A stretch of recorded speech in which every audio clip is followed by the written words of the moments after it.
Hello friends, welcome back. My name is Jack, the snack that smiles back. Today we are back for more stories on the internet, the really weird and stupid ones. Emily, say hello. Hello. Hello, let's go. Am I the a-hole for banning my sister-in-law from Easter party because of the stunt she pulled on our daughter's birthday? I'm a 40-year-old female, my husband's 41, and he has a half-sister who is 30. She's not my favorite, and my husband isn't crazy about her either. She's always involved in a different multi-level marketing scheme every time we see her. She quits every other job she has after a month, asks us for money, and has a new boyfriend every time we see her. It's multi-level management. Yeah. Oh, is it? Oh, really? I thought it was multi-level marketing. No, because it's multi-level management, because it's like, I hire you. I swear it's multi-level marketing. Let's Google. Who is right? Yeah, multi-level marketing.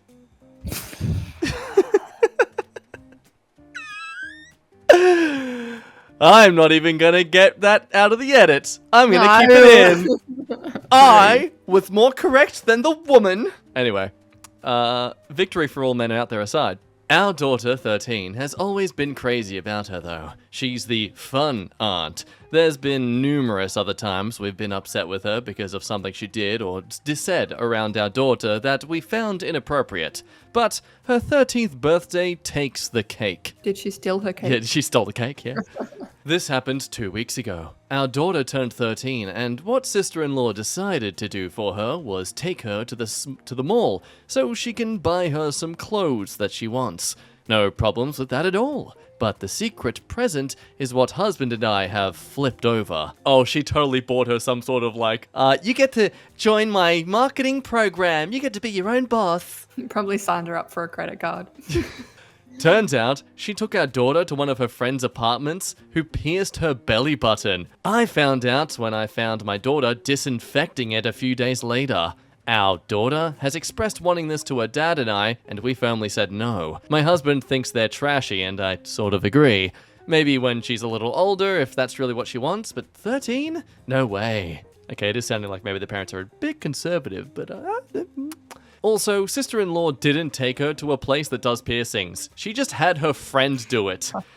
How do we know that friend knows what she's doing? How do we know her materials are clean? Horribly disrespectful and dangerous in our opinion. Because of this, we are not allowing the sister-in-law at our house for Easter. Our daughter is upset, and the sister-in-law is raging at my husband. At the end of the day, she took our daughter to do something that we firmly said no to, and potentially put her at harm.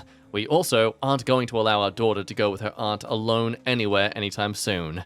So are we a-holes for this? I don't think so. They took your daughter and altered her body without your permission. Yeah, I mean, like, say what you want about piercings. I would have to agree to the fact that, look, you do sound a bit conservative about it. Your only reason for her to not do this is because you think they look trashy. I mean, tattoos can also look trashy to some people's eyes. Some people can see tattoos as a way of art and expression. But also, yeah, I don't know, it's kind of tricky here. I am going to have to say an agreement to you're not the a-hole because, yeah, this woman took your kid out to an clearly not qualified piercer by the sounds of it. Imagine if she got an infection. Yeah, well, I mean, she was disinfecting it, so, Like, how would you explain that? Like, oh, she just, like, lost part of her stomach because it got infected. Yeah.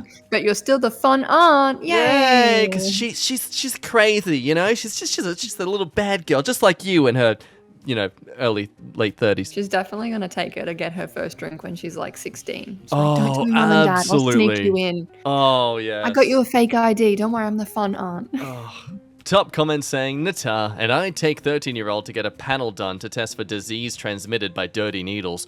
Oh, yeah. Oh, interesting. Someone's talking about the piercing in general more. Yeah, and if you're going to let her keep it, a professional piercing place to check on the quality of the piercing and see if it needs to be redone, and go get some better quality body jewelry than I'm sure the home piercer had. If not, ask the doctor if they think it will heal over without stitches and how well. And as this user mentioned below, don't make her take out the jewelry, at least not until you have a doctor check her for any infections. It can make an infection much worse. Nah, that's just an excuse. You gotta just toughen up. Just rip it out. Easy. Simple done. You know, it's like a Band-Aid, folks. If you want to get rid of a piercing, just rip it out. Much less painful that way. Self-guitar only because the punishment didn't fit the crime. The logical step is sister is never allowed alone with daughter again.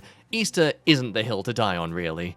I mean, I don't know, what do you think about that? That they shouldn't let her be banned from coming to Easter like the family event, but she should be banned from being alone with the daughter. I can kind of see it. I guess if all the family's there and you just exclude her, but Yeah. I mean, the rest of the family might be against it as well and be like, that's completely inappropriate that you would go behind the parents' backs of their daughter. And they just might need some time from it. Because I assume it happened pretty recently and they're like, just let us cool down. Yeah. Like, Easter, it's Easter, let us have our moment and then we can. We just need some space from your BF. We'll circle back. This one is chaotic. This woman has no heart. She's like, I would say borderline bridezilla. Ooh. Like a very normal tradition that people do at weddings. And she's like, I don't want it. People are going to laugh at me. I think we can get some insight into this based on the fact that one of the top awards is a golden toilet. The Golden Throne. Wow. I didn't know such an award could be given in this website. Am I the a-hole for telling my fiancé to get over himself? I'm engaged to my fiancé, who's Sam, 41, and we're getting married soon. I will say that he was married before and had a 13-year-old son who passed away 4 years ago. Let me tell you, he is still pretty much grieving. I'm not judging him for that, but his grieving can and will cloud his thinking sometimes. Okay, not starting off too bad. I mean, did sound a bit condescending and judgy there, but they're mentioning that they're not judging. Not judging, I'm but not judging him. I do think he isn't really a smart thinking person. Not that I'm not judging him for it. I'm just saying this is what I think about him as a result of the information before me. It's exactly what judging is. We're currently in the wedding planning phase. He asked that we reserve a chair at the venue for his deceased son. I was dumbfounded when I heard this, but he said that he knows his son will be there for him spiritually, and he'd like to reserve a seat for him out of respect and to make him feel included. I tried to be gentle because this seemed insane, and told him we can't do that, because guests will be asking questions and will think he's mentally unstable. I think she's mentally unstable. Yeah! I'm pretty sure people understand the idea of sentimentality. It's also a huge wedding trend that people will do for like their parents, their grandparents, even pets. I like kind they of will love save that. a seat at the front and be like, here in spirit. Yeah. And it's just like to recognize that the people you love the most couldn't be here today. Yeah. And she's just like, that is disgusting. I don't want that at my wedding. Honestly, what a great way to, if you ever need an excuse not to invite some like trashy people in your family to the wedding, just say, there's only limited seats, and you know what? My dog Fido, he needs a spot more than you. I'm sorry. I know, it's a good tactic. Not to belittle the severity of this story and this experience, but you want to save a bit of cash. Take advantage of all of the seats deaths. For dead people, then you don't have to pay for anyone at the wedding. I really connected with the people at my local cemetery. I just want to honor them. Anyway, I asked him to let go of this idea, but he offered a compromise by leaving the last chair in the very back empty so no one will notice. I felt uneasy and asked him to just let it go, Elsa style, but he kept bringing it up, saying he gets a say since it's his wedding, and his son was and will always be family. I had a fight with him, telling him it's my wedding too, and I don't want people to laugh at us. I love that argument. It can't be just your wedding because it's my wedding too, so you can't do this thing that you want because it's my wedding as well. Like, that... Oh, I hate those arguments. They constantly, it's like a constant loop around each other. It's a he said, she said. He said, I have nothing to lose if I say yes, and that I'm being selfish. I snapped and told him to get over himself, and he got quiet suddenly and stopped arguing, then shut down completely. I then heard him snob while he was smoking outside and refused to speak to me. Didn't even let me sit with him. Oh, yeah, snob? What am I reading? You're thinking about her. She's the snob. He has been like this ever since the fight and has been avoiding me. I could have blown this out of proportion, but I thought his request was weird and will weird out many guests and make our wedding a laughingstock. You did blow it out of proportion. You really did. Like, I mean, it was just going to be a chair. Anyone would have assumed that someone just was late to the wedding, if anything. yeah. You know? Or that there's a piece of paper on there. It's like, okay, cool. They saved that seat. No worries. They save a seat for that person. And like, if they know who the person is, they'll be like, oh my gosh, that is so sweet. Like, Yeah. anyway, the editing to add that I didn't think that such thing was common. I admit that I should have handled the conversation better, but the guests I was referring to are my male cousin. They're terrible and make fun of everything and take every opportunity to turn an event into a laughingstock. And I can't don't invite them. Yeah, what was this? He's just so powerful being a cousin. What cousins have such power in a family that they can affect a wedding like this? Come on. Maybe they'll go pierce their daughter's belly button. I can't keep them from attending because they're family. No, you can. The word family is a very flexible term. But at the same You can just time, not send the invitation. yeah, just get lost in the mail.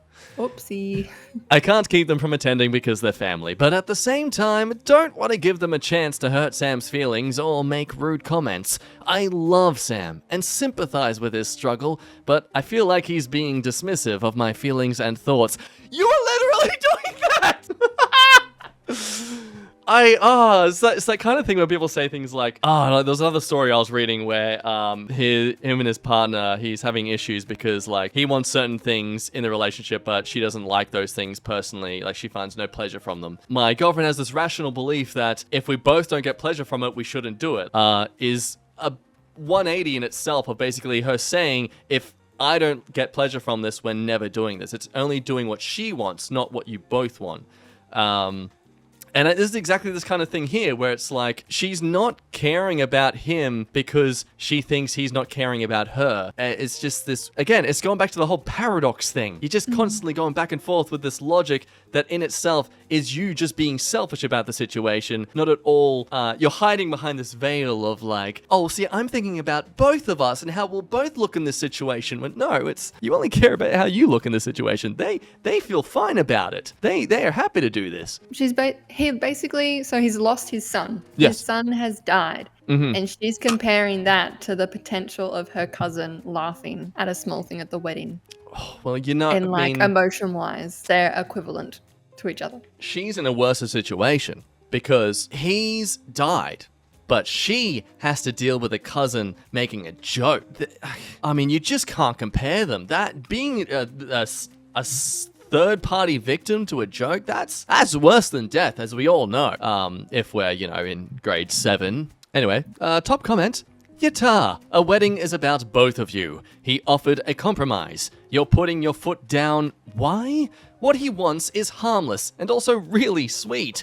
Guests will be asking questions, and I think he's mentally unstable. I don't want people to laugh at us. So, don't invite a-holes to your wedding. I'm sorry, but given how callous you're being, I'd be surprised if there even is a wedding now, honestly. Do you really want to marry someone who isn't supportive of your grief? Yeah. They're like, it's been 4 years. I'm not judging, but get over it. I love a good toxic relationship. Oh, yeah, this one's great. Not to be in one, but to just... Well, no, toxic's the great. outside. It's, if you're someone who's very based, you're not acidic at all, you need someone who's acidic to balance you together, to, neutralize each other. It's science. Anyway, let's learn about how someone is a gold digger because of that person's job. And wait till you find out what their job is. This is great. So, am I the a-hole for telling my friends their relationship is toxic? I, 18 female, told my no longer friend, who's also 18, that her relationship with her boyfriend, 17, is toxic because she has admitted to me and others that she's only with him because he's ugly and has money. That means he'll realize no one but me and only me wants him, is what she exactly told me and another friend. I'll admit, I looked past that every time she said it because I never thought she actually meant it. Recently, she's had an ex come back into her life after ghosting her for over a year. Yeah, but he's pretty. Yeah. Right? He's pretty. Yes. But no money. No money. So Okay. not worth it, Why not have both? Nothing wrong with a bit of enforced polyamory, yeah. She said she has feelings coming back for him, and she's jealous she can't be with him and can't talk to him all the time because her boyfriend is too clingy. I, at first, thought it was understandable that feelings for her ex were coming back, and I told her she probably never got closure from the relationship ending so suddenly. Her ex has commented on her boyfriend and said that he thinks her boyfriend is too childish because he plays video games, and he should get a real job instead of working at Starbucks. I told her that her ex has no right to comment on her boyfriend because her ex doesn't even have a job himself. Yes, that's right. This gold digger is after a man who works at a Starbucks. So she doesn't work? I'm guessing. Like, if you think someone working as a barista... Does he own the Starbucks? This isn't insulting baristas. It's a very respectable profession. It's the backbone of any, like, corporate job. But, like, if you think someone who works at a coffee shop is flowing with money, what kind of income do you earn? Clearly nothing. This is, wow, scraping the bottom of the barrel in terms of the rich and successful. It's interesting, isn't it? Let's read on though. She said that she went over to her ex's house and slept with him because she has feelings for him and wanted to have one more go with him, and that it's over for good now. Oh, well, that's okay then. So it's fine then. She got it out of her system. Yeah, she's just getting out of her system, guys. That's a totally healthy thing to do. She's doing like a 24-hour stomach bug. Yeah, it's self-care, okay? This isn't the first time, and the ex has come back into her life and tried to downgrade her boyfriend. And it's also not the first time she's planned on cheating on her boyfriend and gone through with it. I ended up talking with her boyfriend about everything she told me because I felt he had a right to know. Good person. I told him that the relationship was toxic and that she needs to stop letting exes try and decide her relationships for her, and all the times she's admitted to cheating on him. The two of them got into a fight, and then when they resolved things, they turned me into the bad guy. What? Oh, dude's a simp! I mean, I like to use that word lightly because it's really thrown out of context nowadays, but man, this dude is a simp. He is. Doing whatever she says. She texted me off his phone saying I'm a terrible friend for calling her worthless and a terrible person, and that I need to earn back her trust since I completely shattered it. When I saw her at school the next day, I asked her if she texted me off his phone, and she said yes. I told her I never called you worthless and a schmitty person. She then went off on me, basically repeating herself over and over again, saying I had no right to talk to her boyfriend. I told her to frick herself, and she can stay in her toxic behavior and to never talk to me about anything anymore because her and I were no longer friends. She cried and started spreading rumors about me, saying I was trying to steal her boyfriend all along. And then she moved into adult school because she was tired of seeing my face around school, and is what I've heard from someone who overheard her talking to the principal about leaving. When, in reality, no one else talked to her because everyone thought she was annoying. What's adult school? Yeah, Is that where you learn how to be in special films?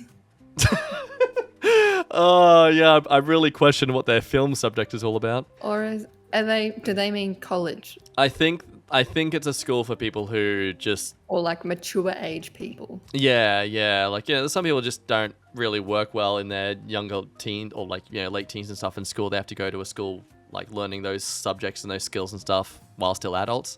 That's what I'm assuming, maybe. I like my option better. Then she can go and be in all the toxic relationships she wants. And she'll get paid for it. True. Nothing wrong with a bit of, lifelong trauma. I feel bad for her boyfriend because he is obsessed with her and would do anything and everything for her. I am starting to feel bad for ever listening to her talk about her ex. Am I the a-hole? No. No, yeah, I have to really wonder, where does this make you the a-hole at all in the story? Like, you did everything you were supposed to do. Yeah. If she doesn't agree with you, cut her off. Friendship's done. Move on. We get some more insight into the wealth of this man. So someone asking about, the Starbucks and how the hell is this a gold digger exactly? So yes, she's only with him because he has money. He gets paid $15 an hour, which pulls in $500 or even $600 checks depending on how many tips he gets in 2 weeks. He buys her pretty much anything she demands for. This is a real shattering realization towards the wealth or the stability of some people out there. That's how much he earns in 2 weeks, Emily. Yeah, he's a barista in America. Yeah. That's above minimum wage. So I I assume guess he's it in is. America. Maybe it's not, because that seems very good pay. It's insane. Like, and he's wasting it all on this woman, dude. Oh, man. Do you reckon she has sex with him? Probably not. Because she called him ugly. Oh, I would not doubt if she like makes him do push-ups or something before she'll have sex with him. Maybe it's like the sugar daddy situation, except it's a man who's a year younger. Sugar baby, but reversed. You pay me. Oh man, this guy. What's worse too is she's going to eventually shatter his heart, or he's going to realize that he needs to get a spine for himself, and he's going to just think that all women are like this, and he's going to be all men go their own way and be an incel about it all, even though he probably has gotten at least head. You know, it's something. He already knows she cheated. Oh yeah, that's right. Oh, she's probably worded it to make him feel like he actually deserved it, like he wasn't doing enough for her or something. Well, friends, that ends today's stories. As always, thank you so much for watching. Leaving a like and subscribing really does help go a long way with the channel and things. So if you could do that, that would be amazing. And I would love your face. Otherwise, thank you again for watching. Emily, say bye-bye. Bye-bye. Bye-bye. And we'll see you next time. Ciao. Wee.